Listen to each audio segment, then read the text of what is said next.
Tara at gumawa ng avocado vegetable salad. Unang-unang, hiwain ang mga ingredients gamit ang kaliwang kamay. Equally divided dapat ang paghiwa ng pepino at tanggalin ang mga buto at magtira lamang ng 5 piraso. Take note, 5 pirasong buto lang matitira at hiwa-hiwain na ito na maliliit. Sa paghiwa ng kamatis, kailangan may puso. Dapat damang-daman nyo yung pagmamahal sa pagluluto. At maglagay din tayo ng sibuyas dahil wala lang, gusto ko lang. At ngayon dadako na tayo sa pinaka main ingredients, ang avocado. Dahil kung walang avocado, hindi siya tatawag avocado vegetable salad.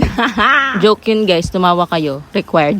Tapos nakapag 3 take kami sa lemon kasi hindi niya nakuhaan, kaya nagpanggap ako na hindi pa hiwa. Ilagay ang 52 pieces na lettuce, 49.5 na cucumber, 28 na kamatis at sibuyas na 42. At ilagay na ang 74 pieces na avocado for the total of 245.5.